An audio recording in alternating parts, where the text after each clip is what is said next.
धन्यवाद सभापति महोदय। बहुत शानदार। मैं इस सदन का ध्यान भारत के राष्ट्रीय गीत वंदे मातरम के इतिहास और उसके राष्ट्रीय महत्व और उसकी संवैधानिक स्थिति की ओर आकर्षित करना चाहता हूं। हालांकि सब लोग इस पर बोल चुके, लेकिन जो हमें सुनने वाले हैं वो भी सुनेंगे, तो इस पर चर्चा करनी बहुत जरूरी है। वंदे मातरम कोई साधारण गीत नहीं है, ये भारत की आजादी की लड़ाई का सबसे प्रचलित उद्घोष रहा है।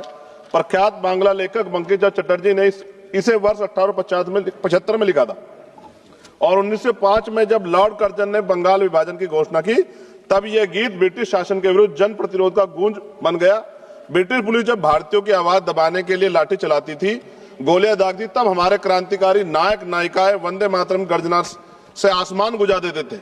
अनेकों वीरों ने फांसी के तख्ते पर चढ़ते हुए गोलियों का सामना करते हुए अंतिम शब्द वंदे मातरम ही कहे थे। इतना ही नहीं, अंग्रेजों ने इस गीत से इतने भयभीत हुए कि उन्होंने इस पर प्रतिबंध लगा दिया।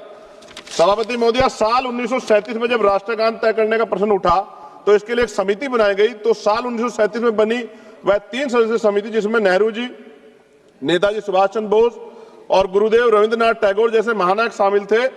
और टैगोर जी की सलाह पर वंदे मातरम के पहले 2 अंतरों को राष्ट्रीय गीत के रूप में स्वीकार करने की अनुशंसा की गई।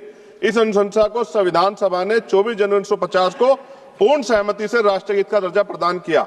ऐसे में आज उसकी स्थापित, स्वीकृत और सर्वमान्य स्थिति पर अनावश्यक विवाद खड़ा करना न केवल इतिहास के तथ्य और संविधान की मर्यादा के विपरीत है, बल्कि यह उन महान विभूतियों, विशेषकर बोस जी और रविन्द्रनाथ टैगोर का भी अपमान है, जिन्हें आज भाजपा स्वयं अपने आदर्श बताती। मुझे याद है कि प्रधानमंत्री जी, पूर्व का जो पश्चिम बंगाल का चुनाव हुआ था, माननीय प्रधानमंत्री जी टैगोर जी का लुक धारण करके हमने सबने देखे। ऐसे में उन्हें टैगोर जी की स्पष्ट सलाह पर निर्धारित राष्ट्रीय गीत की स्थिति पर सवाल उठाना उनके विचारों और उनके ऐतिहासिक समिति दोनों के प्रति असम्मान की श्रेणी में आता है। माननीय सभापति जी, 24 जनवरी 1950 को संविधान सभा द्वारा राष्ट्रीय गीत घोषित किए जाने के बावजूद यह भी सत्य है कि संविधान में अनुच्छेद 51A के तहत राष्ट्रगान जन गण मन का सम्मान करना अनिवार्य है, जबकि वंदे मातरम के लिए कोई संवैधानिक बाध्यता नहीं बनाई गई। इसलिए वंदे मातरम का सम्मान हमारे नैतिक कर्तव्य है, लेकिन किसी भी नागरिक पे से अनिवार्य करना संविधान की भावना के अनुरूप नहीं। और हम संविधान को मानने वाले लोग हैं। हमारे महान स्वतंत्रता सेनानियों ने एक ऐसा भारत चाहा था जहां देशभक्ति, स्वतंत्रता और सबकी आस्था तीनों का सम्मान साथ साथ रहे।